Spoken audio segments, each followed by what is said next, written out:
we're back with another episode. This episode of The Face Off with Fleming and Fowler is sponsored by myapothecary.com. My Apothecary is the premier online destination for hemp-derived CBD that will help you curate a wealthy lifestyle.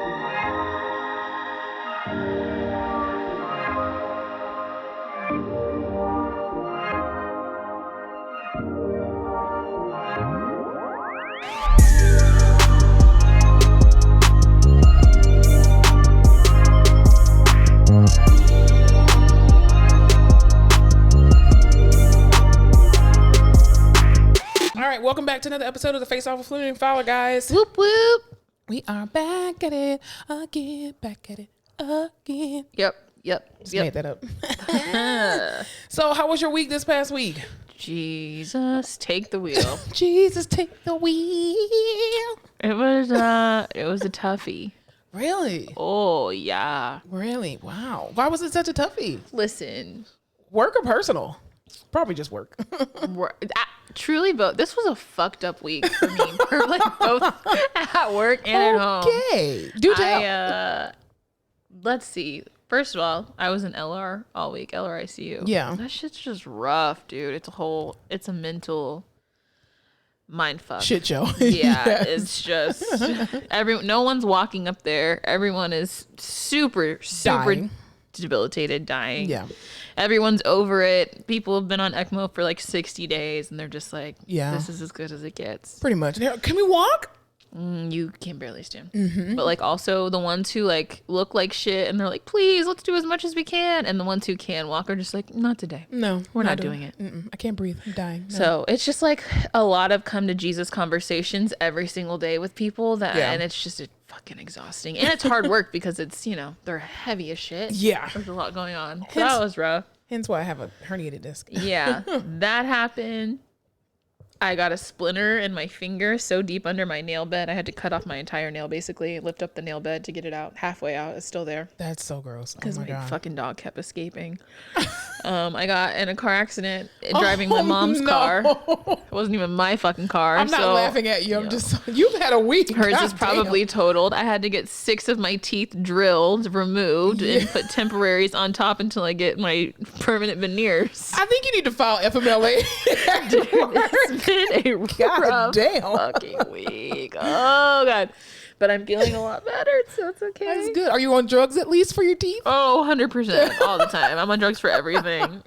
So you didn't get 6 teeth removed. You just got them drilled down to get veneers, right? So I've had teeth issues forever. Yeah. And a couple of years ago, my dentist was like, we'll probably need to put veneers on your front teeth. And I was like, yeah, I'm sure you will. But that sounds expensive and I don't want to pay for it. So I'm going to ride this shit out. Yeah. It's like, all right, good call. So I go to the dentist probably every 6 months because my teeth just always need like fillings, all that shit. So with COVID, I didn't go for almost 1.5 years, 2 years, which is a big fucking deal. Yeah. So the other day I felt a little hole in my front tooth and I was like, I bet my filling fell out. I should probably go get that checked. Never went and got it checked.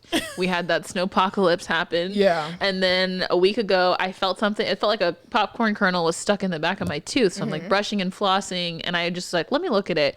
And when I flipped my head up to look at the roof of my mouth, there's a fucking gaping hole in my tooth. Oh my God. A hole. Yeah. I've been there before. And I was like, oh, shit. Really did it this time. So I went to my dentist and we're really cool. And he was just like, I don't even want to, like, if I fix that tooth, it's a patch job at this point. Yeah. We're going to need to do the veneers. And I was like, oh, I have a job. I guess I have insurance. I have some savings. Let's do it. Right. I said, so what do you think? Like 1 or 2? Like, what do you want to do? He's like, oh no, bitch, like you need to do all 6 of your front teeth. Yeah, literally. I said, sir, 6 teeth, that's all I got. He was like, yeah, let's do them all together so they at least look the same. Because we're gonna have to drill them down to baby teeth. Yeah, you sent me a picture. I took a picture halfway through when they had drilled all my teeth down.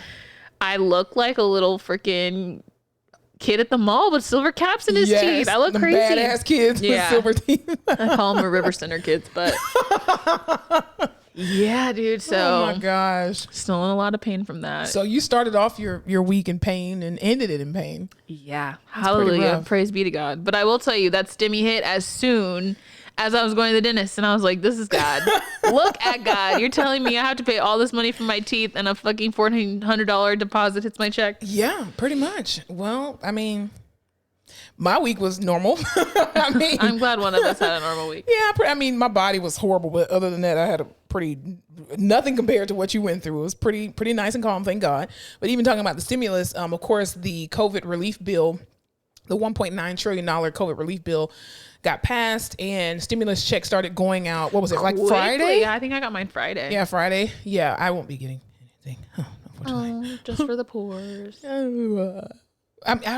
is the time to have kids. Dude, this is the time to have a child. Aunt was telling me that my cousin gets like 15 grand back every year for her kids. That is insane. Honestly, I'm thinking about kids now. Yeah, listen, I've been thinking about kids. Come on, husband. Okay. Where he at? Where you at? I'm ready. Come on. I'm ready to make a commitment. I'm tired of paying these bills by myself. Bring your big head ass on now. So yeah, so people started sending out the COVID relief stimulus packages. What I thought was amazing, especially with regard to this package, was number one, not a single Republican voted for it. Hilarious. Which means Republicans who vote, they didn't want y'all to have shit. Okay. Remember that when it comes time to vote. Also too, there were no bailouts for any corporations, nothing whatsoever, which I was super amazed and happy about that, because that money didn't need to go to them anyway. Y'all been bailed out. They bailed them out more than they do the American people, and it's sad. Yeah. So I was happy that they didn't do that. What I did learn was that I know we did say last week that they included the minimum wage. They did not. They took that out. But they were AOC gave this. You know what AOC? Yeah, you know me.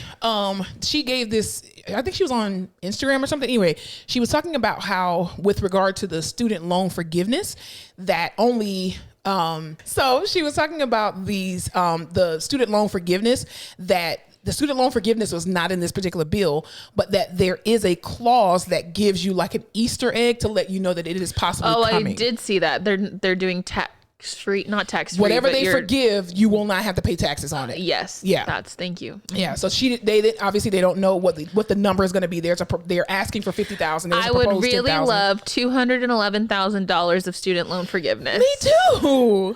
Because that's literally how much I owe. Mine is like $215, but it's fine, you know. That'll give you some. I'll pay back the other $4,000. Yeah, I can make a quick $4,000 payment. Listen, I can do something strange for a little piece of change. You can put some interest on that too. That's okay with me. Definitely, it's crazy. We'll definitely see about that. So good luck to everybody. First of all, let's stop posting about the fact that you got your stimulus check, because crime has been going up by people posting online that, hey, I got my stimulus, and they come to your house and rob you. Stimulus and tax refunds are hitting at the same time. Yes, they are. Y'all so be stop. Careful out there. Be careful. Stop putting your business on social media and shut the hell up. I will let you know that I will be in Miami soon, though. Oh, thank you to the checks hitting my account. Cool. I'm booking flights. Definitely. All right, so let's get into some other stuff in the news with regard, like piggybacking off of the COVID relief package.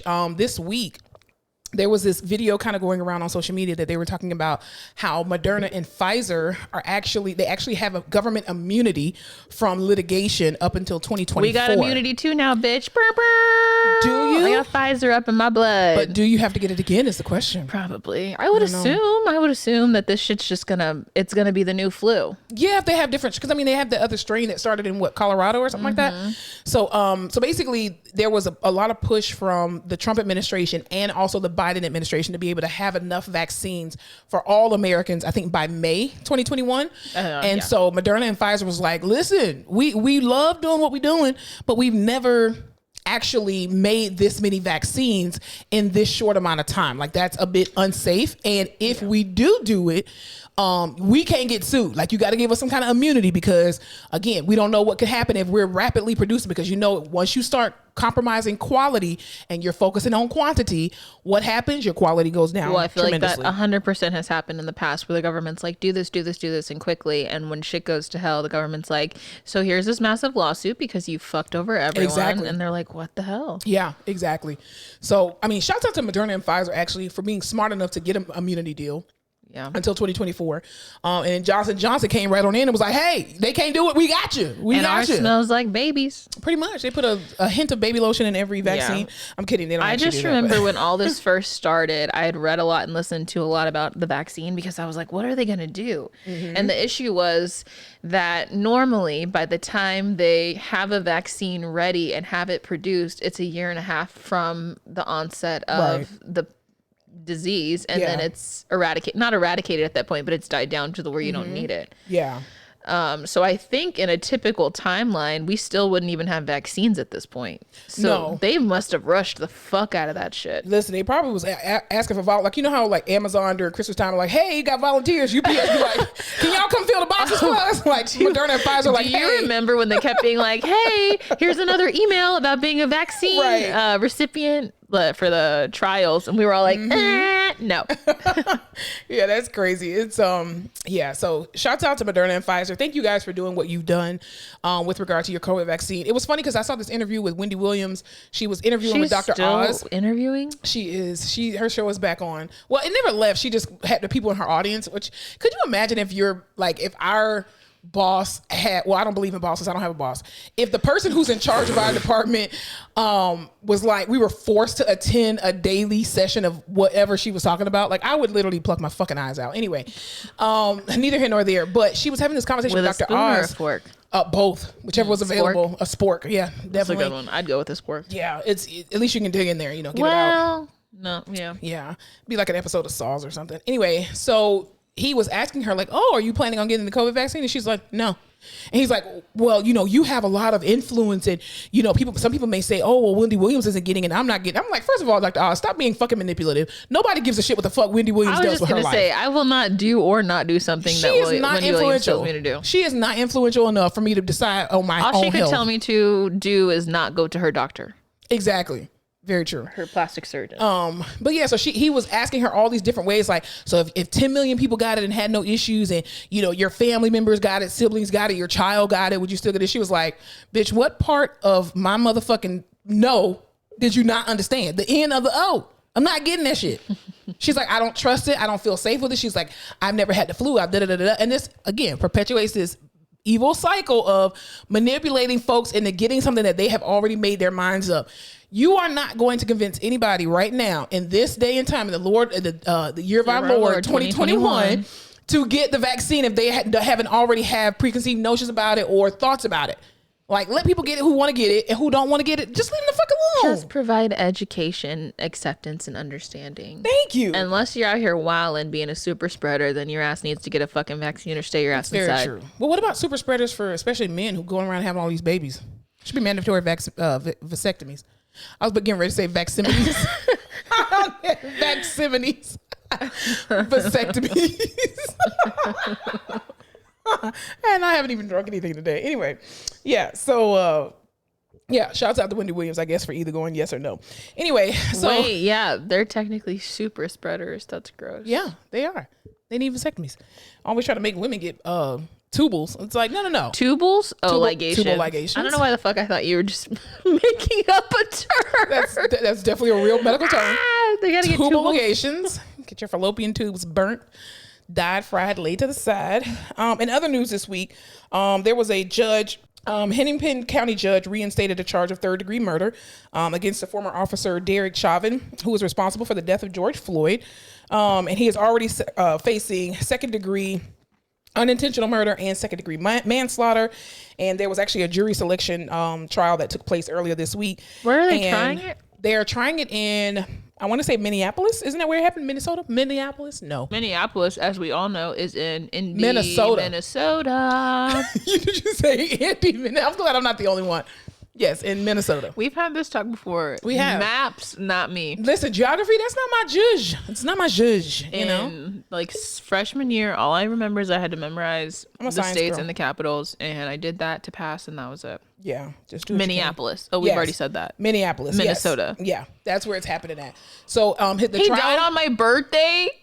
Ma'am, May 25th? What the fuck? I think I do remember that. Yeah. Everyone was we were all in a pandemic, so it was like a lot of shit going on last year in May. Yeah. We were like in the height of COVID, and that was like where the pandemic started getting not fun anymore. No, Tiger King was over, and we were just like, was he in jail by then? Yeah. No, maybe. I don't know. There was some investigation. It was going like on. all of March was fun and fine because people were at their spring breaks and a little more time. We powered through April because we thought by May, June we'd be kicking again, and then May happened and it was real sad. And we had like one good weekend. I think it was Memorial Weekend. No. Or maybe it was Memorial Weekend when everything started to lighten up a little bit and everyone went to the beach and did whatever. And then we were fucking full force again because everyone went out. Yeah, very true. So this was a shit time. Yeah, this was a horrible time. But yeah, they reinstated the charge of third-degree murder. And so actually the trial starts, his trial is scheduled to start March 29th, which is next week sometime, something like that.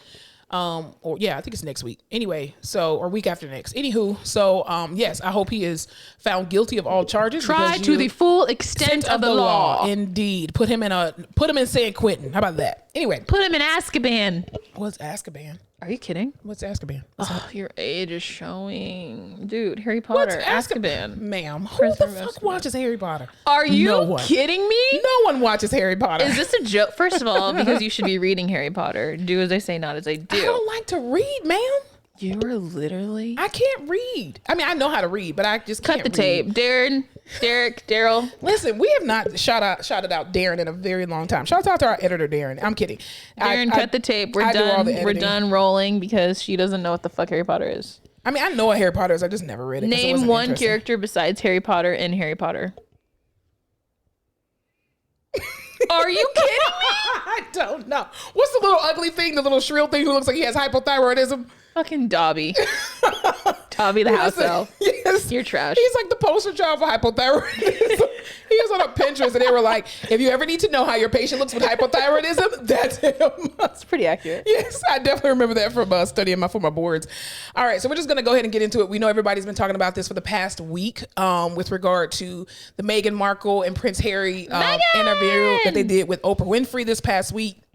And it's been a whole shit show for the Brits, for UK. Here's what I do want to say about this. Making America look real good right now. Well, the thing is, you're making the UK and the United States look very equal. It's racism. We're just usually at the forefront of racism, blatantly. So yeah, we're blatant racism, and UK is covert racism. Like old money versus new money. Like when you see old money, you know that they're like established, they got it. When you see new money, it's like these fucking flashy rappers and shit that you know aren't going to be there. We're new racism. Well, the sad part is old school, for anybody classy racism. For anybody who thinks that the UK is not racist, they are the original colonizers. They literally think they're the original race. Right. And so they're like, no. This is pure Aryan white blood, like the KKK. Yeah. So much so that they will sleep with their own fucking cousins to be able to keep the bloodline. It's like where America has to think of themselves as a superior race, right? Yeah. To feel something. They just were the fucking only race up there for a hot minute. Mm-hmm. So very true. So yeah, it was very. I mean, the interview. Did you watch the interview? Oh, fuck yeah, I did. Everyone's gonna be talking about it. Yeah, I love a Super Soul Sunday. I love an Oprah interview. Oh, that was a Super Soul Sunday. Hell all right. Yeah. I think for this particular issue, I think it raises a number of different things. Number one, racism is alive and well everywhere you go. It doesn't matter that, the United States of America is more, they're more experts at it. And the UK is very we have mastered covert about it. Yeah. Oh, we've definitely mastered the, racism. And we have mastered blatant racism. Yes. But I think people try to delineate between classism and racism, and they try to say, oh, well, it's about classism, it's not about racism. Do you realize that at the very core of classism is fucking racism? Say, if you don't allow a certain group into a class, based on their race. Exactly. So I mean, even if you look at the wealth gap of every country of people of color, specifically black people are always at the very fucking bottom. White people gonna always be at the top. Well, not gonna always be. You're gonna come crashing down in Jesus' name. But anyway, historically, hallelujah, God. Hallelujah. At the core, that's actually half my family. I'm not gonna praise that over there. No, not your mom. And your family. My mom can stay middle class. And yes. Everyone else can go straight to the bottom. Fuck you. But yeah, I think, there is no line of delineation between classism and racism. It's all the same thing. It's one and the same. It's like a hand in a glove. And I think for Meghan Markle, my personal opinion about her is that I do believe that she experienced racism in the White House. First of all, I'm not in the White House, Lord Jesus. Honestly, truly, she probably did. She probably did. Not in the White House, microaggressions for sure. Right. But I think for people to dismiss her experience, first of all, none of us know what actually happened. We weren't actually there. Oh, I was there. But well, we know you got the inside scoop. But I think one of the bigger things is two things. Number one, Meghan Markle, to me, from an outsider looking in, has not experienced racism on the level of a dark-skinned Black woman. I think she has not, and I think she did when she flew the coop. Yes, absolutely. Once she got into that castle, she probably can now identify with her friend Serena Williams, okay, her friend Beyonce, mm-hmm. And even Beyonce is a light-skinned Black woman, but there is an apparent difference of going through this life, especially in an American society, when you are a darker skinned Black girl versus when you are a lighter skinned Black girl. And the fact that she is very white passing. Mm-hmm. So I think when she went over there, she's just like, whoa, bitches, wait, is this what everybody else go through? Oh no, I could never. She's also very quote unquote proper, right? Like she has a way about her. She has been very unproblematic. She doesn't code switch very often. Because she probably hasn't had to. Yeah. So I think, not that to her she was white, but in the very stereotypical white, white speech, white presentation, white dress. She was rocking the white shit. Right. She don't have natural hair. Yeah. It's very slick backish. She got some slick back laid shit. She dresses like she shopped at Ann Taylor, Banana Republic kind of shit, whatever. And so when she went over there and these people treat you like you are just every other bleedy Black. Yeah, pretty much. Because I mean, her experience, I'm quite sure What is that? Really with the car? Y'all, this person in my neighborhood just, Jesus. Clutched the pearls when she got over there. If Meghan Markle can be treated like that, can you imagine if she was darker? That shit would have been wild. If she was Lupita Nyong'o, they would have been like, oh, hell no. Burnt down the palace. No, we got to go get you pregnant. You got to go get pregnant by somebody else. We need to make sure this baby's going to be white. Because, baby, Lupita Nyong'o's, I'm quite sure her melanin is very strong up in her bloodline. Beautiful. And I think even if Lupita and Meghan Markle were sisters, they still would have had two very different experiences growing up because Meghan Markle is so light-skinned because she is half white. Mm-hmm. And then Lupita being, an African woman. So, I think also too, one of the other biggest things is that a lot of people said, oh, well, Meghan Markle, pretty much brainwashed Harry. No, she didn't. Here's the reality. Meghan Markle is an American woman who has been moving and shaking in this world and is older than him. Number two. How much older is she? I'm not sure, but I think she's like a couple years. I'm going to do a quick Google search. Keep talking. Yeah. So I think also too, the biggest thing is that she showed Prince Harry a whole new world. She did. She really it was like she showed him a whole different thing of not being in a box. This man was born into a box. Literally, you are born into an institution that no matter how much you call them out, they are never going to change it because that's what they've been for centuries. Yeah. So you with your ginger self, this one particular year, calling them out, they ain't gonna do nothing because they still moving and shaking and people are still paying them millions and millions of dollars every single year. But I think her being an independent woman coming into this box and saying, oh no, I didn't realize that this was going to be this. Let's just leave. And he's like, well, you know what? I've always wanted to leave this horrible place. So thank you. I'm going to go with you. And they was like, all right, now you follow this nigga out of here if you want to. Your bitch ass ain't getting shit. So give us the bank accounts. We taking the security and you better go call Tyler Perry because we ain't going to help your ass. Dude, I truly think he was like, we can just leave this place. Like, we can still go. He's like, listen, we own millions of houses in millions of countries. Let's just find a different place. I'll still be in the family so I don't piss anybody off. And we could still have all this cool swag. But let's get the fuck out of here because they hate you and I don't like them anyway. They had no strategy.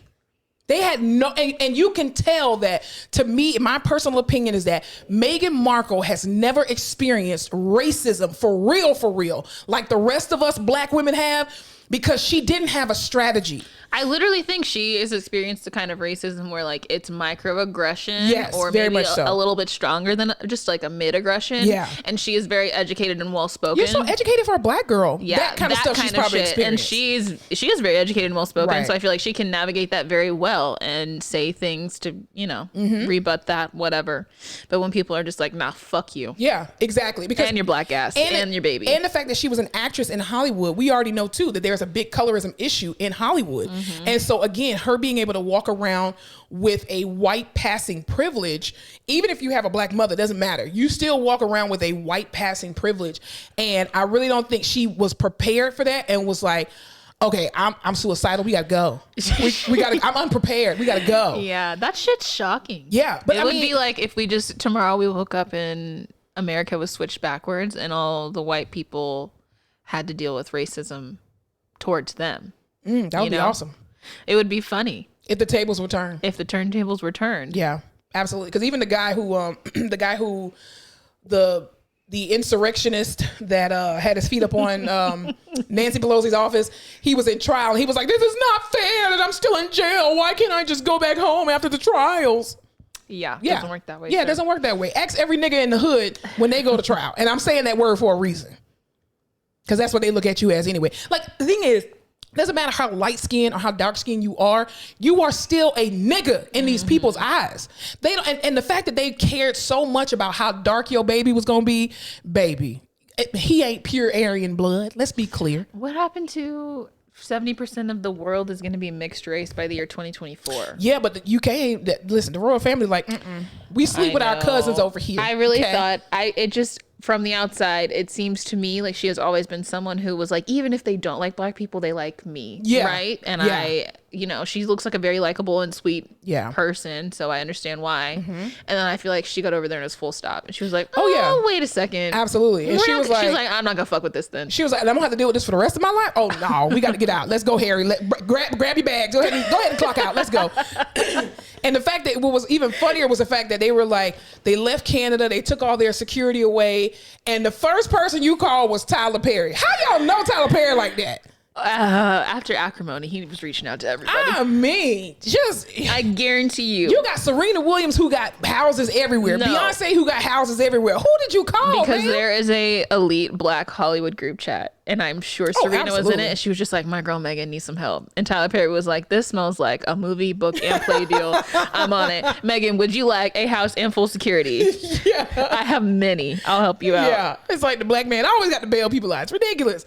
But yeah, I mean, I feel so bad for her, because especially when you're in a position where you are locked in a castle for 4 months and can't leave, and you are not used to this. Like, Harry had no clue that there was something real out there. You know, like, yes, he can go and travel the world, but you travel the world on a schedule. It's almost like going into North Korea. You go in there with a tour guide and they show you what the fuck they want you to see. And that's all your life has been, even in the military. But the fact that they took this man's medals and they took his, saying that his child won't have a crown, which we already kind of saw the conspiracy about. The fact that he probably... shout out to all the bastard child. Yeah, he's probably not even Charles's son. Allegedly. We will rise again. Allegedly. Not with that ginger hair. Ain't nobody else in that family got ginger hair. Did you watch The Crown? Have you seen any of it? No. Listen, I do not know how historically accurate it is subjectively, right? Yeah. Personality wise, how they all talk and treat to each other. But I would assume they do their research, right? Yeah. It's fucking the worst, because even like when they show Charles before he started dating Diana, he would tell his parents like, "Yo, this ain't it for me. I'm in love with this bitch. I'm gonna hang out with her all the time." Who was it, Camilla? Yeah. And they were like, "No." And he was like, "Okay, cool." And they're like, "We like this girl." And everyone else likes her. And he's like, "Yeah, but I'm not with that." So and they're like, "Too bad." Yeah. Do your fucking job. And everyone just has to go along with what they say. Because it's an institution that's beyond what you want. Yeah. And that's what they all say. It's not you, it's the fucking country. Yeah, it's the country. And the thing is, the Commonwealth. It doesn't make it right, but this is the family that you are brought into, that you are born into. Even the queen. People are like, well, we're calling the queen to make a statement. How is she not as a grandmother? Because she don't have control. She just as as stuck as all the rest of them are. It's bigger than her. It's bigger than her. All of them. This is like if they really found out that, you know, this conspiracy that's going around of Harry not being Charles's real son. Yeah. Like the whole Commonwealth would just dissipate.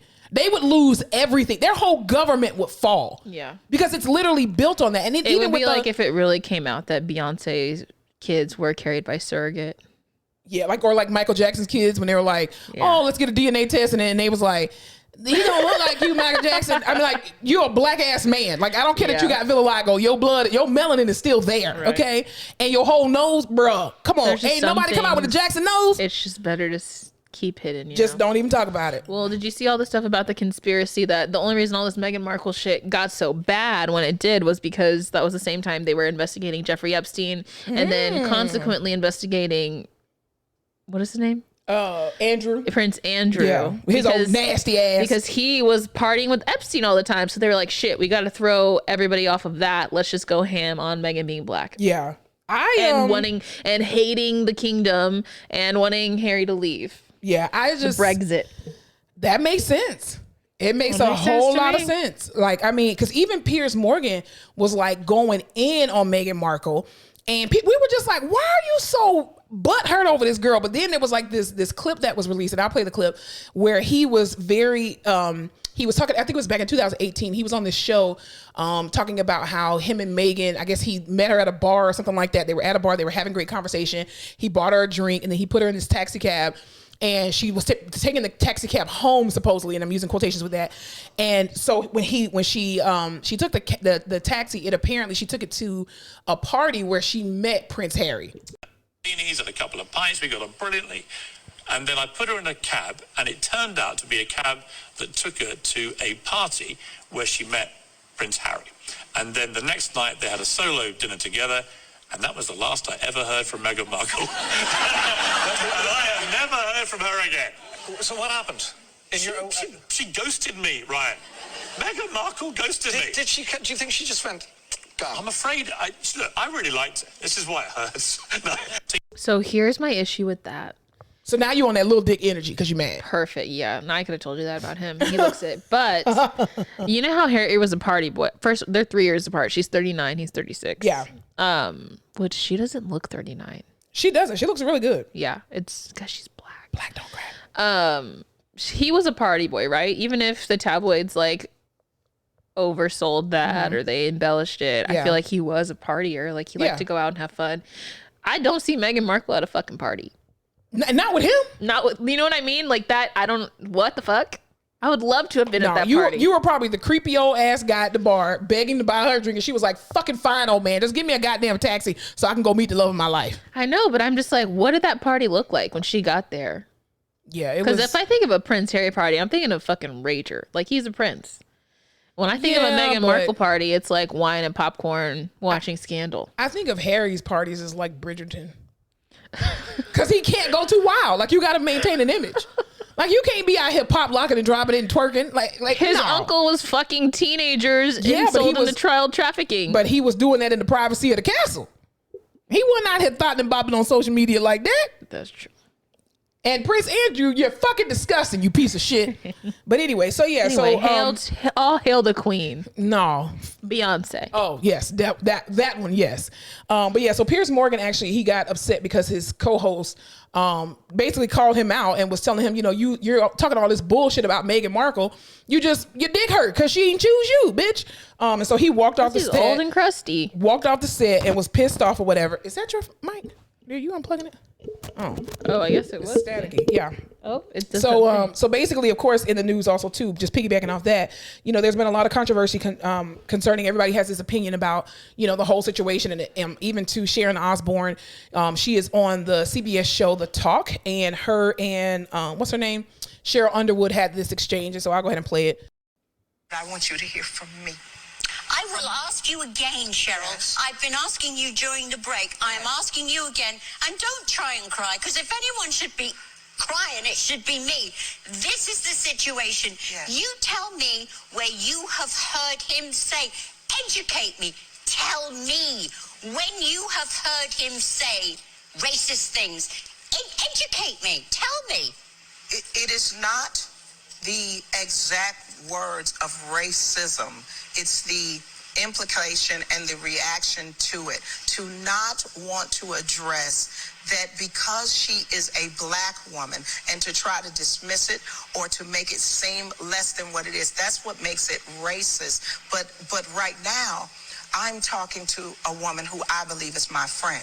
And I don't want anybody here to watch this and say that we're attacking you for being racist. And for that, if I articulated I think it's anything, too late. I think that seed's already sown. But that is why I'm saying for me, So yeah, I think that from that clip, it was just insane how she weaponized her white tears and said, "There's nothing about me that can be racist." Bitch, what? You've been saying racist shit for a long time, Sharon. First of all, yeah, isn't she always canceled? Ever since your husband ate that fucking bat, you got a fucking problem, bitch. Like, what the fuck? Even her daughter, Kelly Osbourne, remember she was on The View and she made a comment talking about when Trump was talking about keeping Mexicans out of the country, and she was like, "Well, yeah, who's gonna clean your houses then?" Bitch, what? And she's like, "No, you know I didn't mean it like that. You know I didn't mean it." No, bitch, you meant what the fuck you said. Like, your whole family is fucking racist except for Ozzy because he ate a fucking bat, I guess. I don't know. That really takes the racism right out of you. Mm-hmm. My pet peeve is when people say educate me and they don't mean it. No. And you're screaming at this black woman who's just sitting there like, okay, just trying to, I don't know, talk to you. But you know what? Cheryl Underwood was sitting there like every African-American woman in corporate America who has been vilified in the moment where they should be the ones that are protected and to be crazy. Understood. Yeah, you can't be crazy. The fact that Sharon was sitting here arguing and saying, "No, you educate me, educate." Well, no, I've asked you during the break, bro, and don't you cry those tears. And then she weaponized her own tears and made it about her and made herself the fucking victim. Always. We as black women always have to sit back and shut the fuck up. Because then we the angry black people. See, I told you she was aggressive. Yep, and then it just invalidates everything you say. Exactly. Because they focus on your behavior and not what you're saying. Aggressive and yes. Angry. And you sat here and you defended Piers Morgan as opposed to acknowledging what Meghan Markle said she went through. I don't care if you and the Queen are BFFs. You have not lived in that fucking castle. You don't know what that girl experienced. The minute someone says, "Hey, this shit's so bad, I want to kill myself," that's a bit much. Yeah. Especially if you've never, I mean, it's not like she was like, "Here's every feeling I've ever had before." But if you're not genuinely or generally suicidal and something makes you feel that way, you got to get the fuck out. Exactly. That's the thing. It's just like this whole concept of, I don't see color. You're the most racist fucking person in the room if you don't see color, bitch. Unless you're colorblind, then that's a medical condition. You can see it and appreciate it. Thank you. And acknowledge it, that it exists. Don't sit here and turn a blind eye because this is your friend and you want to protect your friend. But the thing is, you made it even worse because you just proved that both of y'all asses are racist. Yeah, and I think it's just tied to the media. That's what she was saying in the interview. She was like, they have Christmas parties for the media in the castle. Yeah. And the media is who's making her life miserable, and the media who was making Diana's life miserable. And when they both asked for help, they didn't get it. They were like, "No, we can't help you because they need us and we need them, and we have this shit going." Yeah, well, actually, the talk is actually CBS. Actually, they're launching an internal review of Sharon Osbourne's heated exchange about racism, and she released this dumbass apology. What a nice way to put that. Oh yeah, I mean, but that would have been Cheryl screaming at Sharon. Yeah. It would have been a wholly different headline. Yeah. Cheryl is just aggressive and the angry black. I mean, it would have been something that was so incredibly crazy, and it's sad that again, I'm glad that played out on TV like that because white people can get to see how every single day black women have to minimize themselves in a professional space to not appear crazy when we have valid concerns. This is why we have the code switch. Black people, I personally believe, have the most anxiety ever. Do you know how fucking exhausting it is to sit here and put on a face for you every single day and the code switch? Yeah. Like, I don't, this is why you get silence from me. In corporate America, I just give you silence. I'm not gonna talk to you. I'm not gonna say any fucking thing to you at all.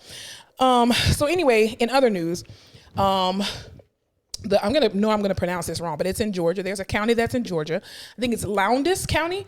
The Lowndes County Sheriff, L-O-U-N-D-N-E-S? Lounds. No, Lounds. Loundies. See, you worse than me. Lowndes County, just like Bexar County.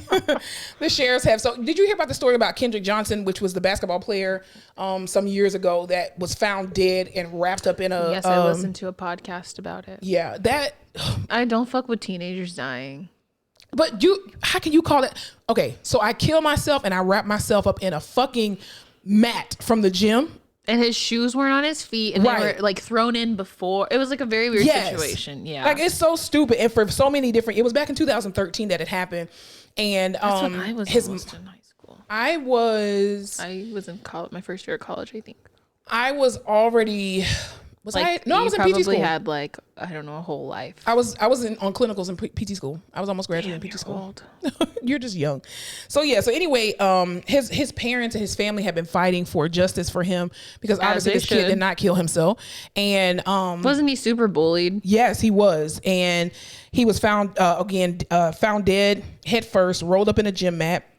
And his tall ass gym mat. Yes, very tall. And they were saying that it was ruled an accident. How the fuck do you accidentally roll yourself up in a fucking mat and die? Like, come on. That's like, let's be fucking serious about circumstances. This. But anyway, they reopened his case, and his case has been officially reopened because for many, many years they've been trying to cover this shit up and have been closing the case and saying, well, there's no further evidence and da-da-da-da-da. You know what's gonna happen now? It's all these armchair detectives on Reddit and shit, and they're solving crimes. Oh, hell yeah. Look what they did to the stock market. Look what they did to fucking Golden State Killer. They found him. Yep. Pretty much. So yeah, so it's I just pray that real justice comes from that. No justice, no peace. For real. Like they had a petition that was going, and even like Kim Kardashian, she advocated and used her celebrityism to advocate for this particular case. And she be really trying to make amends these days. Well, I mean, you kind of listen, she was like, hey, I think I've benefited a little too much off the backs of black people. Yeah. Let me give something back. Yes, at least free a couple people. For good. You know, she's freed more black people than a lot of other people have these days. I wouldn't go that far. She's no Harriet Tubman. No, I wouldn't go that far. She's doing her piece. This is stuff that you've heard of in the news. There's been a lot of groundwork that has happened behind the scenes that they just won't televise. Remember, the revolution will not be televised. Shouts out to Gil Scott-Heron. Watching a lot of documentaries these days. Huh? No, that's just he's an amazing poet. Was an amazing poet back in the Black Panther Renaissance days. I know about Panthers. Right. Wakanda forever. That's right. All right, so let's take a break real quick and we'll hear from our sponsors. This episode of The Face Off with Fleming and Fowler is sponsored by myapothecary.com. My Apothecary is the premier online destination for hemp-derived CBD that will help you curate a wealthy lifestyle. CBD is one of many restorative compounds found in the cannabis plant. Its benefits include decreased pain, improved mood, decreased anxiety, and much more. Some of y'all know that I have crazy ADHD, so I'm heavily medicated at all times, and I've been taking CBD oil at night to kind of calm me down, get me ready for bed. 10/10 would recommend. Worried about regulations? The passing of the 2018 Farm Bill made hemp-derived CBD legal to sell and consume. So yes, CBD is 100% legal and perfect for every person of legal age. My Apothecary's featured line, Broad Bloom, offers broad-spectrum CBD oil drops, sports cream, and soft gels. These products have no THC, so you can stay fly without the high or zen without the spin. Shop now at www.myapothecary.com and sign up for their newsletter to get exclusive offers, product releases, and CBD news. Remember to always check with your healthcare provider before consuming any supplement. You must be 21 to purchase and consume, and shipping is only available in the US of A. Don't forget to shop at www.myapothecary.com. All right, so we're back from the break. So what's going on in social media news, man? Nope. Okay. She's like, and I'm on break. J-Lo and A-Rod, did you see all that shit? Yeah. Sunday, they were like, hey, y'all, we're taking a break. And everyone said, oh, J-Lo and A-Rod are breaking up. Ah. And then they came back out and they were like. But did they really say that, or somebody else heard that they said that? They said they're working through things. As every relationship does. I don't understand why we need to announce that on social media that we're working through things. We don't care. But also, I think she's in the Dominican Republic right now and he's in Miami. So they're working through things apart. Maybe people knew they were going to be apart. Well, wasn't there some scandal about him cheating on her with some girl? Yeah, it was some girl from a show. Yeah. Like a reality show. Yeah. She was white and blonde. I didn't look into it. I saw this meme. I was like, saying, obviously that is not A-Rod's type. No. And I just cast it aside. I saw this one meme that said, now we done seen J-Lo with her background dancer, Mark Anthony, Diddy, whoever else. They're talking about, nah, bitch, it's you. It's goddamn you. That's why I say with Common, it's Common. Common is the crazy one. He been linked to too many women. Common, you are crazy. J-Lo, you are fucking crazy. Diddy, you crazy too. Yeah, so she came back out and she was like, we are still together. We are working on things. I am not single. They postponed their wedding like 6 times. They're so rich they could have gotten married. She's never going to get married. What's the point? What's the point of them getting married at this point? 0. They're both going to have a prenup that's going to protect their stuff. So you ain't nothing about your life is going to change. I know. I don't know. She don't like commitment. She don't like to be tied down. She's still Jenny from the block. Exactly. Don't be fooled by the rocks that she got. Don't be fooled. The block is hot. Okay. What else has been going on in social media? Let's see. What do I have for you? That did you see all the shit with Kirk Franklin that I don't understand that you might know, but I don't know what the hell's going on? Yes, actually I did, because it came out, it kind of hit the fan yesterday, right? Saturday. Yeah. So basically, Kirk Franklin is this amazing gospel singer, right? He's been in the gospel industry for over 20 years, has written and produced some of the most amazing crossover gospel songs. Stomp, The Yard. Not Stomp the Yard. What was the Christmas album that he did? Now Behold the Lamb. All these kind of wonderful songs, right? And also hosts the American Idol like gospel version of Sunday Best. So he's the host and the creator of that.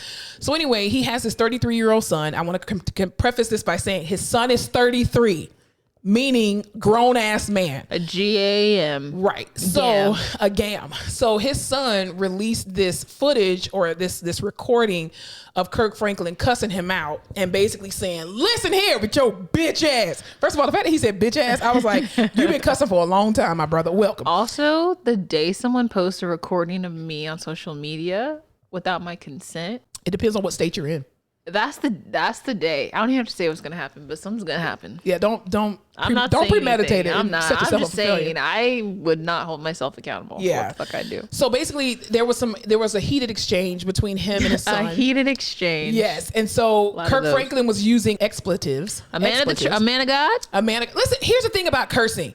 Who invented curse words? Said don't curse. Who invented curse words? Who back in the day said, I declare these are curse words? Who invented the FUCK? Because I think that there's a lot more Christians out here that curse than y'all really think. I am a Christian who curse. I love Jesus. I know his word, and I'm saved, and I still cuss. I don't want none of y'all self-righteous ass people coming on these motherfucking comments talking about, well, if you saved, the Holy Ghost will convict you. It does, because it keeps you from cussing your profanity ass out. Listen, I'm just saying, stop being fucking hypocritical. These are fucking words, bitch, okay? And let that man cuss his son out. Okay, if you think I'm bringing this up, let me say it like this. When your bitch ass starts to get your skinny motherfucking ass back out the goddamn way before I put my foot in your ass, because I dare you. I dare you. I dare you. I dare you. Shut the fuck up. I'm old.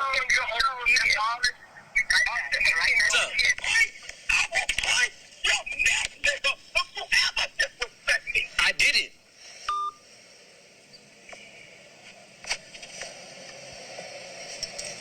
He just hung up the phone. I'll break your neck. And first of all, it's toxic to cuss your parent out and for you to cuss your child out. Let's be very clear. This That's very toxic. That fuck or beep. You can.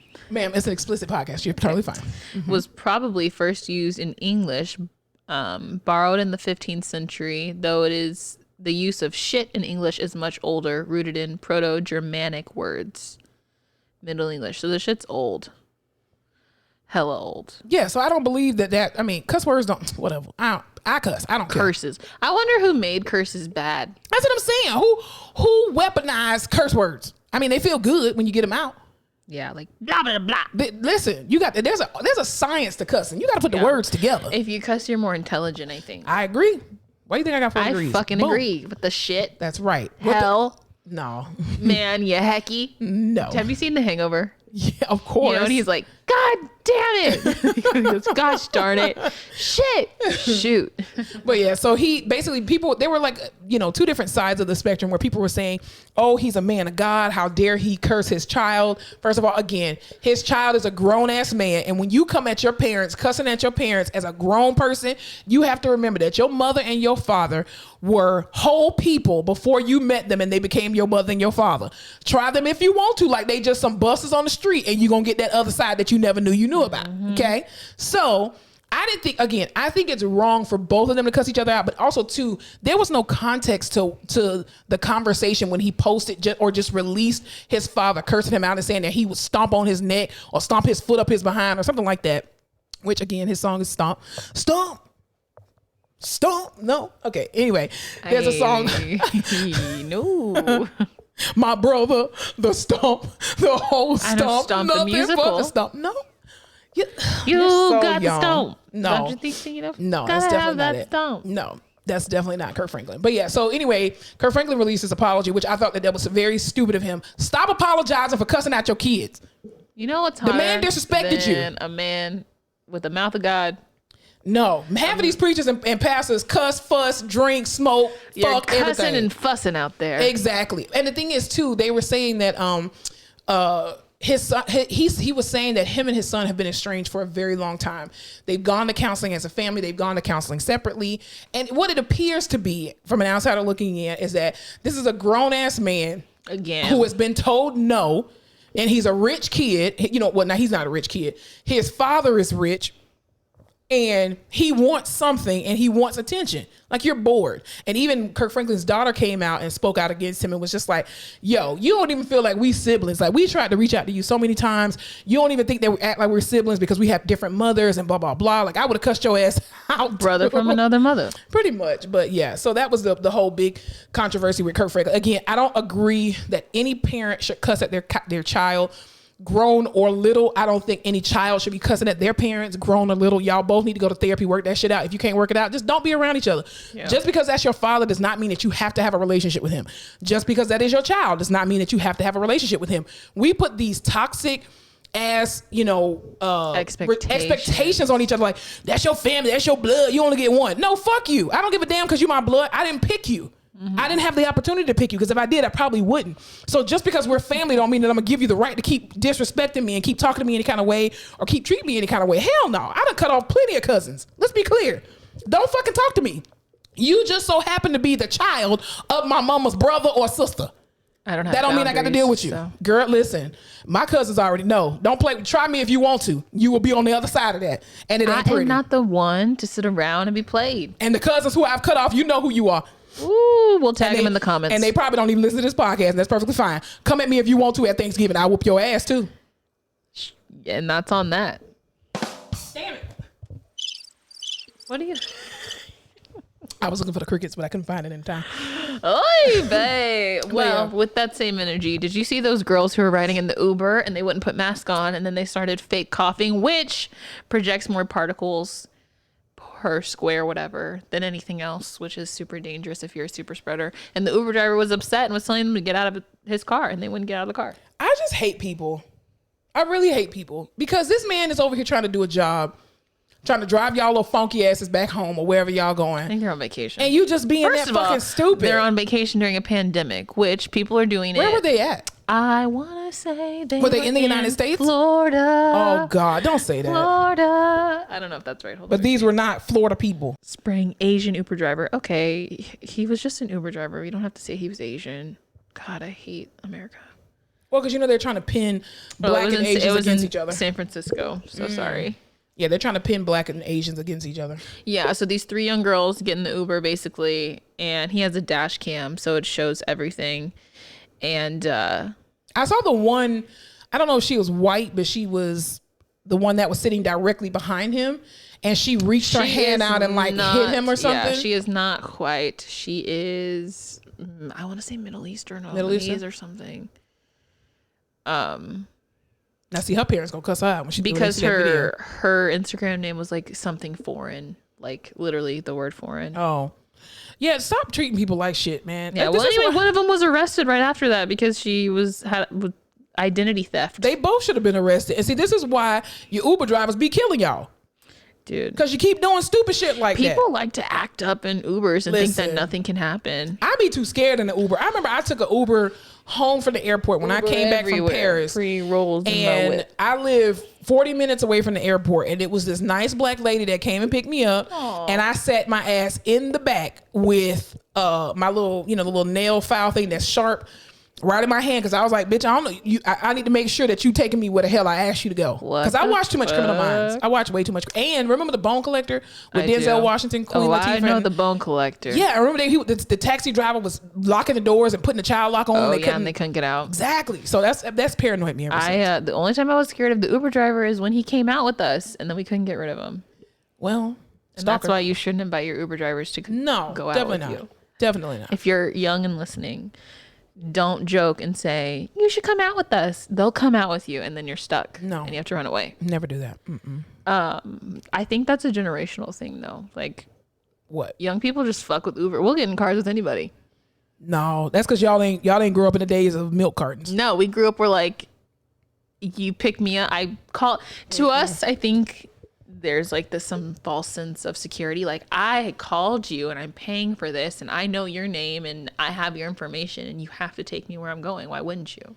Because they can kill you. Because I understand that, but there's some false sense of security. Even when my family and I went to Paris, we had Uber everywhere. Now, the good thing is there were 4 of us. And of course, my fat ass always had to go in the front seat because, bitch, I'm fat. So, I'm not fat. I'm just a little heavier than most. Go. Let's do positive talk. Yes, I'm just thick, And so when I was in the front seat, I'm just like, I had my GPS on the whole time. Oh no, buddy, what street you taking? This ain't where our hotel at. I can't even count the drunk Ubers I've been in. Girl, see, I've fallen asleep in Ubers. I've been drunk in Ubers.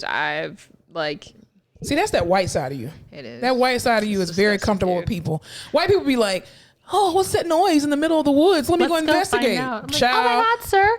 How are you? Do you know a faster way to get there? Oh, hell yeah. Take a shortcut. Come on, jump on in my car. Really? Are you going north? Okay, let me jump on in. That was Austin all the time. Especially, I was there. I had like a year or 2 of where we had taxis, or in the e-bus. There was a bus that took you downtown.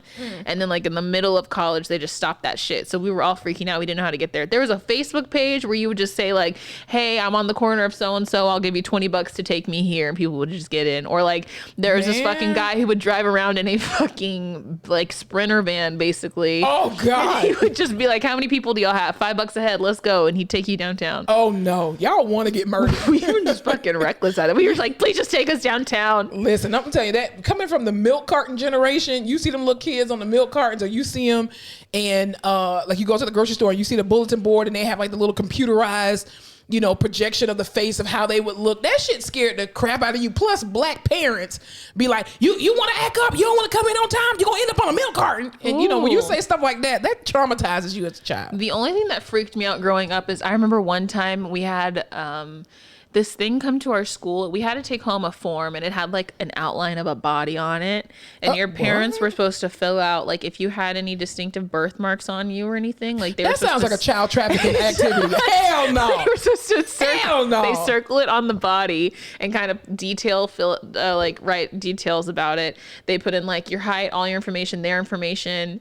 And we weren't microchipped, but we were like fingerprinted and put in a system. No, that's some real clever in child case we ever stuff. Went missing. They could be like, hey, pull up their information. That way you have a recent picture of them, their fingerprints, all their information, and then for Amber Alert, I guess. And watch the principal be behind it. Hell no. Because that shit freaked me out. Because I remember my mom like looking at the outline of a body. It looks like when they draw it on the ground dead. And my mom was just like, well, you have this birthmark here. No. You should know what no child's birthmark is. Only their parents should know that. And if you do know what a birthmark is, you going to jail, bitch.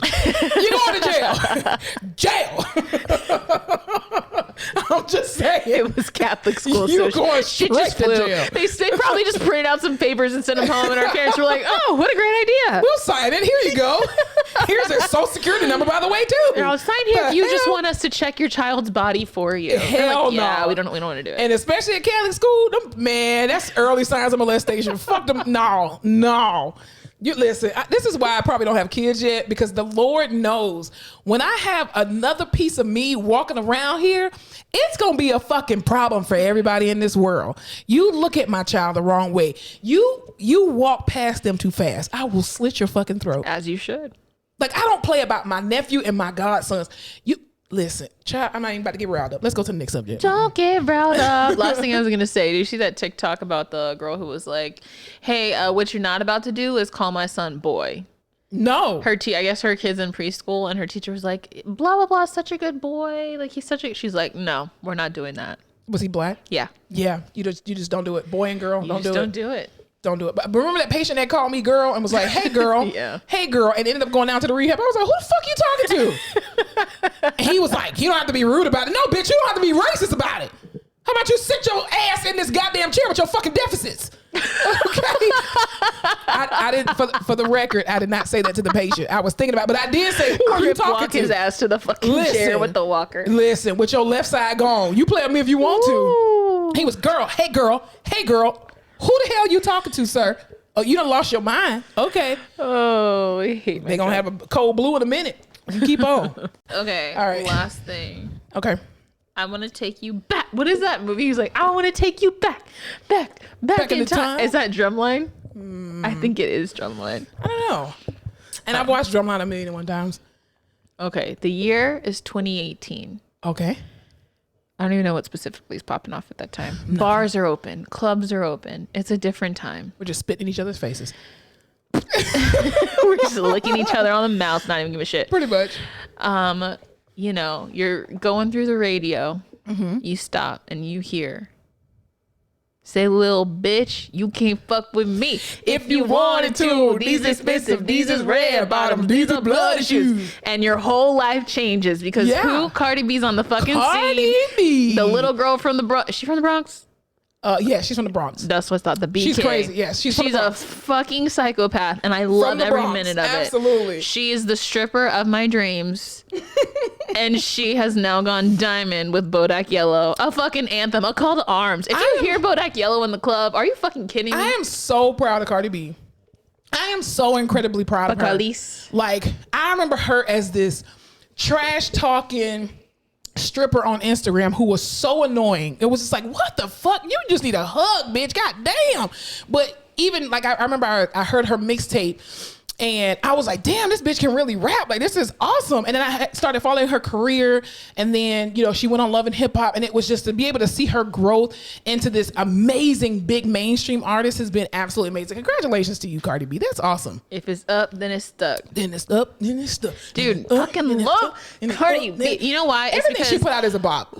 Female rappers were going stale for a hot second. I feel like Nicki Minaj was out and up and bumping, and then she had some shit going on, and she got kind of fucking. Well, you know, they never let more than one female rap artist come out at a time. They always have to battle against we each had other. Remy Ma, we had Young M.A. We probably had a lot of people. Yeah, Missy. We always have Missy. Yeah. But I was like, we need some ratchet shit because like City Girls weren't big. No, because when did City Girls come out? Was it that year? I feel like they all came out at the same time. The thing is, I think the City Girls came out, but then JT went to jail right after they came out. Right. So Carisha had to do everything by herself for a hot minute. Hot girl, hot minute. Yeah, but then even too with Remy Ma, when she came out of jail, she was trying to like do a lot of the women empowerment, which I thought was really amazing. And she brought Cardi B out to sing that song on, I think it was like a summer jam or something like that they did, which was amazing. But to be able to see Cardi B's growth, that's amazing. And everybody who like shitted on her, I know they are so mad that they missed out on so much fucking money. Dude, and then right on the heels of her was Meg Thee Stallion. Meg Thee Stallion, she just won a Grammy. Better and fucking better. She just won a Grammy today. Her and Beyonce for the Savage remix. Remix, really? Remix, yeah. They just won a Grammy. So shout out to Megan Thee Stallion too. Opinion, I don't like the remix. Really? Yeah. I feel like sometimes when I hear the original, I'm singing the Beyonce version. Oh, that's interesting. Yeah, but I think a lot of the stuff, like a lot of the music that they remix, I end up singing that particular version. I think a lot of the remixes sometimes are a little bit better than the actual thing. I think just because the singing tone that's on it too, it's just kind of. I do fuck really hard and heavy with Bodak Yellow. Yeah, that was a great song. And people are still bopping that song. Like, I mean, everybody know the words to that stuff. Like, it's amazing. Dude, I feel like that was the song of the summer. Yeah. If that would have been, if TikTok really would have been up and popping like that, oh, hell everybody would have been doing Bodak Yellow challenges to that. 100%. Yeah. So shouts out to her. That's awesome. So she went diamond, you said? Yeah. So that means 10 times platinum. That's awesome. That's insane, dude. Especially during a pandemic. Come on, That's why I'm like, stop going crazy over Offset. Let him do what the fuck he wants. Get your bag. Seriously. And leave him alone. You're a better artist than Offset anyway. Take your fucking culture. That cute ass baby you named after a rap album, but whatever. She is so cute. The cutest. Yeah. Culture with a K. Culture with a K. All right. You watch anything good lately? I watched I Care a Lot, which I wasted an hour and 58 minutes of my life. That shit's stressful. I finally, after I think I had like 30 minutes of the movie left, and I was like, I can't fucking watch this shit no more. So I literally Googled what happened at the end. You're the person I hate. I hate when people do that shit. I won't tell you that I did it. No, but just watch it, because now you've ruined it. If you're watching a movie with me and you decide to look it up and I'm just sitting there because I'm going to finish watching it, now it's fucking ruined because you know and I don't. Yeah, I'm going to just keep getting up and getting snacks. You can be like, you're missing the best part. No, I'm not. I already know what happened. Dude, I hate when people look up the end of the movie. It was getting on my nerves, and they were drawing it out, and I was like, oh my gosh, just fucking hurry up and tell us what happened. No one would die. Like, it was, I see what you mean. It was I was just like, just one antagonist, come on, just fucking finish. That could have been done in like an hour and 2 minutes. That's not real life. Well, I mean, it's sad that people get taken advantage of like that, especially elderly people. Because that shit like that does happen. Mm-hmm. It really does. The acting in that was so good, though. I hated everyone who I was supposed to hate. Definitely. And, I hated everyone in that movie. There was no... I hated that black judge. He was pissing me the fuck off. I was like, oh, now you want to be on the white lady tip, you little Uncle Tom ass coon. He was. I'm so concerned. Let's go ahead and order it, and it's done. Oh, bitch, come on. Can you read into it? The lawyer, like the other lady's lawyer, that short guy, I love him. Chris Messina. I liked his suits. His suits were good. Yeah, he had some nice ass suits. But yeah, that's about all I watched. I just watched Jenny and Georgia. It's pretty good. I heard that was really good. It looks like a really cute movie. I want to see it. It's cute. It's cute. And I started Moxie. Haven't finished it. I know. I saw the first. I'm really into feminism episode. right now. Yeah, I saw the first episode of Moxie. It was pretty cool. Yeah, I definitely want to watch the rest. Yeah, that's all I got for you. Yeah. All right. Well, let's head on over to the rehab corner then. All right. So this rehab corner is really going to be dedicated to Alyssa. Yo. Alyssa had a really hell week this week. When I tell you, every day at 2:00, I walked into the that was dramatic. No, it was probably like it too every day. That was about accurate. I'd walk back into the office and just fucking look like the most defeated motherfucker in the world. Yeah. And just either take a nap for I would fall asleep, or just sit there and stare, or want to cry but couldn't. And when she was taking a nap, the rest of us in the office were just like, should we wake her? Did she clock back in for lunch? No? Okay. When I tell you the deep sleep where your alarm goes off and you jump because you didn't know you were asleep, that kind of sleep. Yeah.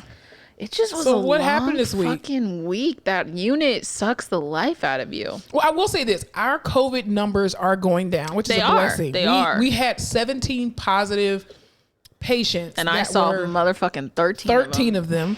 And Alyssa was in my old stomping grounds of the you can have it the back. ECMO unit. You might as well not even call it lung rescue, because ain't nobody's lungs being rescued. But anyway, they're just fucking dying. They die. You're just prolonging their fucking death. That's all you're doing. You're prolonging their fucking death, and maybe one or two of them will survive out of the 13. You know what sucks is when you're down there and someone has a shit session with you, right? And you're like, fuck, okay. So you go to the next day and they're doing so much better, and you're like, wow, like what's going on? And they're like, Surge. No, they're like, Surge. Oh, we put him back on the vent. I'm getting too much money. Surge. Because they about to go to Jesus. They literally like, we turned up their sweep, or we put him back on the vent. I'm like, God damn it. They coded last night. Yes, that is the surge. That's what I'm gonna start doing now. Every time a patient goes in surge. Oh, surge. God. Yeah, it's just hard. I feel like all those people are defeated, but after lifting 3 of them, I am too. Yes. So like, if you're my first, second patient in the morning, you get you get all of me, where I'm like, hey, I know this is hard. I know that you've been through a lot. Let's just do as much as you can. Mm-hmm. I'll sit with you during your anxiety attack. I'll do the grounding techniques that everyone else talks bullshit about. I'll help you calm down. PT. Yeah, I'll do everything. By the third, fourth person of the day, I'm like, listen here, Henry. Listen here, bitch. We're getting you up to the fucking chair. I don't care if you can't breathe. You don't need to because I'm lifting your ass over there. Total assist. All I need you to do is put a little bit of effort through your toes and we'll fucking make it. All right, 1, 2, 3, here we go. Yeah. It's brutal. So then I feel bad and I'm like, fuck. I don't feel bad. It's just, it's very physically exhausting because right now everyone is 2-person total assist. Yeah. It is very emotionally, mentally exhausting because everyone wants to fucking die. Yeah. And it also is the most unorganized unit I've ever seen. And that speaks volumes because, you know. This is only your first job as an OT. So it's like you really haven't seen very much, but I can tell you as a person who's worked at 7 different hospitals, this is the most unorganized. I agree and concur. Just like, yeah. And then I sit there and I'm like, I'm not like, I know I'm young and I know I'm unexperienced, but like, I'm not a crazy person. No, you're not. So what the fuck? Like I'm like, I have no power here and I can see all the fucking things going wrong. Can someone please just step in and fix it? Well, here I think the most frustrating part is that I think we as clinicians, we are at the height of our career, right? And when I say the height, I mean we can't go any motherfucking higher. Okay? Can we get much higher? PT, you come out with a doctorate degree. OT, you come out with a master's degree. Even though you can get an OTD now and get your doctorate, that shit don't mean nothing. It's and it doesn't mean anything. You're not gonna get any more money for it. You can just go into teaching, right? But you come out at the top of your game and you have all of these little minions running around saying, we really need to get this patient up. Oh my God, can you do? First of all, back the fuck up. Shut the fuck up. Back up. And go sit down, okay? Because you coming to me and tell, we really need them to stand. Okay. Did you take physiology? Okay. Do you understand how the body works? Did you take kinesiology at all? No? Oh, okay.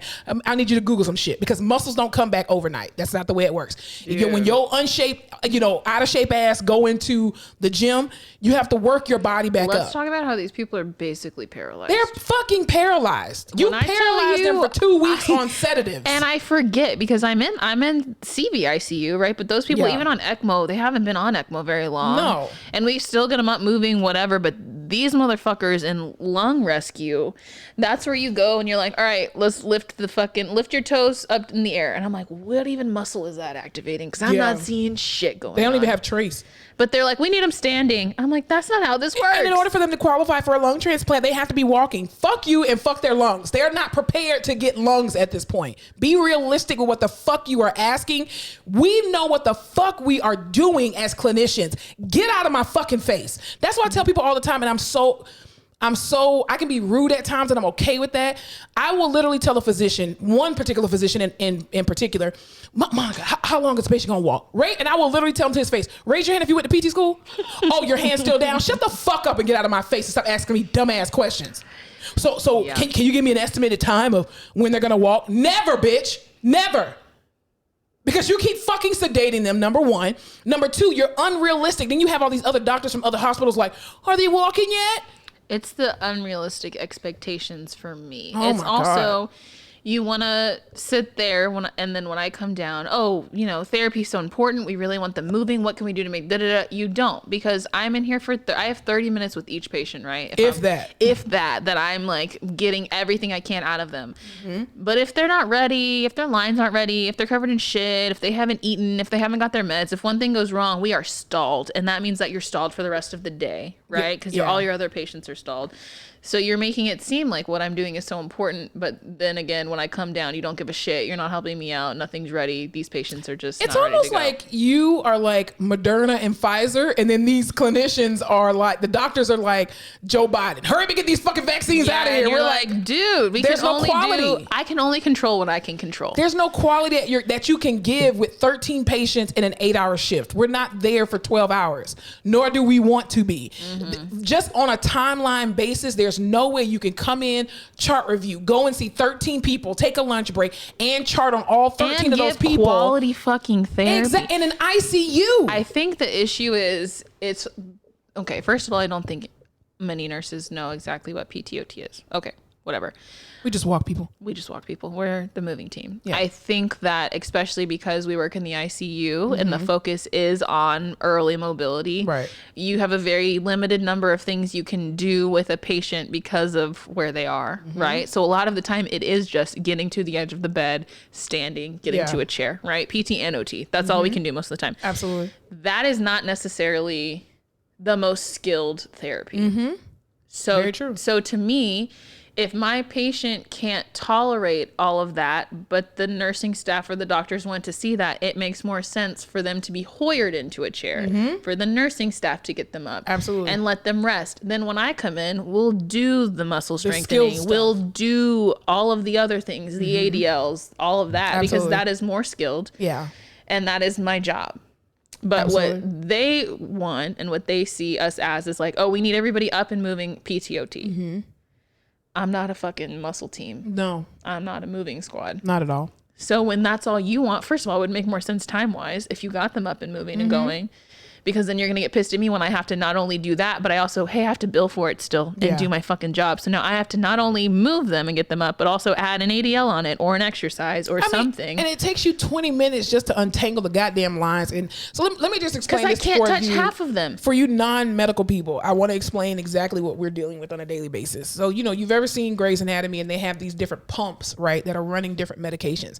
Or imagine you going into an ICU and you have 6 or 7 different pumps, and right? It looks like your fucking Christmas lights. Yeah, it looks like spaghetti when you get noodles. Them out of the garage. Like literally, if you had a bag of like 12 iPhone earplugs, right? And you are trying to unravel the old ones, not the old AirPods. ones, not the AirPods, the string earphones. You are trying to undo all these strings, and somebody has pulled some of them tightly. But they're also attached to the patient, so Exactly. you can't just fucking start yanking shit. And you can't undo it. You can't undo none of this stuff. Then you have a ventilator. Then you have the ECMO machine. Then you have yonkers and suction and Foley's, chest tubes and FMS. Foley's and wound vacs and all of these different things. So you have all of this stuff that is attached to these patients, and they're like, and keeping them alive or Right. just from dying. So Yeah. you can't just pull them out. You can't yank them. You got to make sure everything's at a place to where when you do start moving, if shit goes south and you need to make a quik adjustment or move somewhere, everything's Absolutely. out of the way and okay. And that takes fucking time. arterial lines. I mean, you got swans, you got all midlines, you got all kind of shit, pick lines and everything. And there is a strategic way and a very skilled way that you have to be in an ICU to not kill your patients. Like, I don't think people understand that PT, OT, wrong move equals kill your patient. Like, that's literally what it means. Like, I always tell my students even too, never let anybody rush you in an ICU, because this is the place where they need to have quality. It's not about the quantity. It's about the quality of care, because they can't handle the bare minimum of the 23 minutes or 30 minutes that you give them anyway. And then they're zonked for the rest of the day. Like, wow, just you even getting them up to the chair, they were so tired. So why the fuck are you asking me if they can fucking walk? Exactly. Or when you come in, tell me, oh, I need them to stand today. I don't care what the fuck you need, because if I get them to the edge of this bed and they look like shit, or they're not doing well, or their vitals tank, or guess what? I just feel like today's not the day for them to stand, because we talked about it, him and I, and it's not working today. And you're not the one sacrificing your body as well. Yeah. Also, they have to put in the work. Yeah, they do. So I'm not gonna go in there. And it just like, especially once you get into like psychosocial shit and people will shut down. There's a very fine line between pushing someone to gain something beneficial and pushing someone out of their comfort zone and potentially hurting them or making them shut down. Yeah. Like, for example, the one patient I had this week, it was very funny.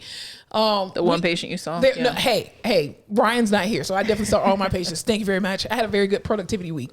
Anywho, this is one out of how many weeks? Anyway, so there's sometimes where the clinicians, the nurse practitioners, the PAs, the doctors will actually be your ally. So this week I had I still have this one centrally cannulated ECMO patient awaiting a heart transplant, right? And so by centrally cannulated, she means they fucking poke a hole in your heart like it's a fucking Capri Sun pouch, and then like two harpoons. Pump some, like a garden hose, and then just pump some fucking blood through that shit. Yes, and at any point in time, these fucking cannulas can come out. Anyway. You come in and say, let's get up. Let's move. Right, let's walk.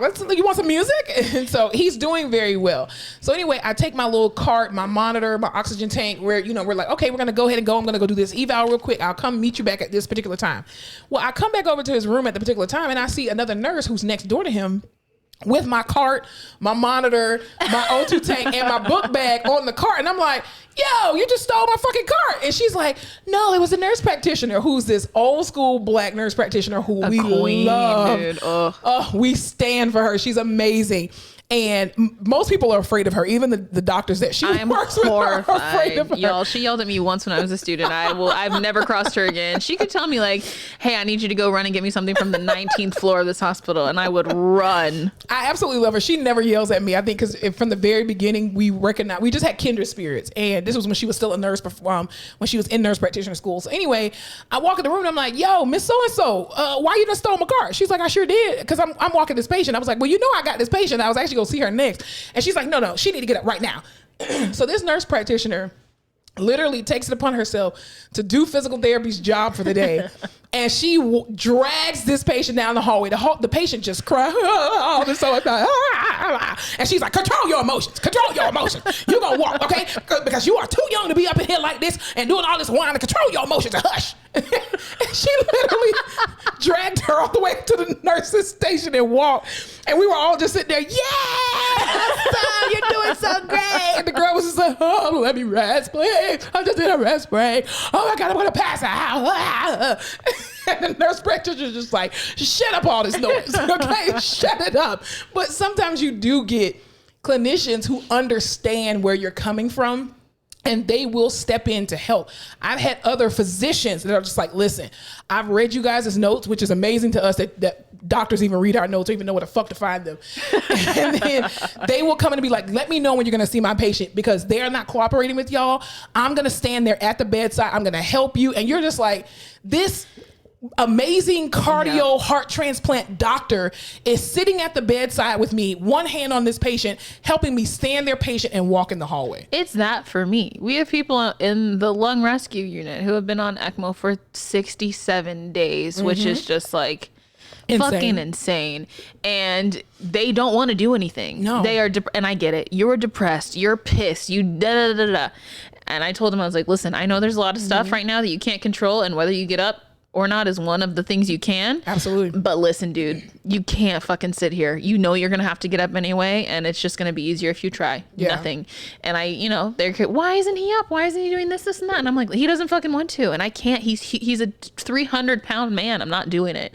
And we've had the conversation. We went in there and we told him, you want us to turn off the machine, you're going to die. It's not working. It doesn't work. I've heard that 17 times for this specific patient that someone has gone in there and said like, well, do you want to die? And I have personally you are going to die in the next 20 seconds if you don't get your ass up. Hey, I will clamp off these. After you hear that so many times, guess what? It loses its effect. I have told patients, I will clamp off these lines like a garden hose right now if you don't move. Do you want to die? Do you want to have maggots in your ass because you can't fucking move and you want to go get a flap? You can tell these patients all the doom and gloom you want to. They'll be like, so? Put me out of my misery. Thank you. And I'm just like, y'all can come in and tell him that every day. You are still not there when I am in there, and he is unmotivated, doesn't want to do anything. So either you go in there and move him if you want him up so bad. Exactly. Or you respect my fucking choices. Shut the fuck up. Or what I'm going to do in my treatment session. And I had to total assist this man just to pull his trunk forward for 10 seconds because I said, I'm not leaving this room without us doing anything. I had this one patient this week. He was trached and sedated with restraints because he was trying to pull everything out. Pulled out his NG tube a bunch of times. Fuck my life. Let's go get him up. No, I was supine exercises, buddy. That's all we doing today. In bed exercises. Quads, listen, baby. I was like, I ain't got no tech. I don't have OT in here with me. No, we're not playing these kind of reindeer games. So the nurse practitioner comes over. He's like, hey, Monica, we really want to get this man to the chair. And this is a guy that I can talk to, and me and him talk to each other very unprofessionally, but we are friends at the core and have worked with each other for years, even before he became a nurse practitioner. And I will say to him, stop coming at me and asking me dumbass questions when you have not thoroughly processed what the fuck you just asked me. Your patient is in fucking wrist restraints because he's trying to actively pull out his goddamn trach on the vent. Do you think that that's a great idea to put him in a chair? Well, what else do you think we could do? I don't know, fucking Captain Obvious, but not put his dumb ass in a fucking chair. Chair mode to me. Not even. Because he slides down and tries to get out of the bed. So I'm like, Trendelenburg, bitch. That's what the hell you about to get. You about to get a one-way ticket to Trendelenburg position, okay? I'm just like, stop. For clinicians, every clinician, and I'm talking about nurse practitioners, physician's assistants, and MDs, stop asking us dumbass fucking questions. Read our fucking notes, okay? If we can give you the professional courtesy of reading y'all shit, read ours. Don't come tell me, I can find your note. Oh, but you can mysteriously find a vein or an artery that's bleeding in surgery. Mm-hmm. So how dumb are you really? Like, that makes no fucking sense to me. Like, I hate healthcare.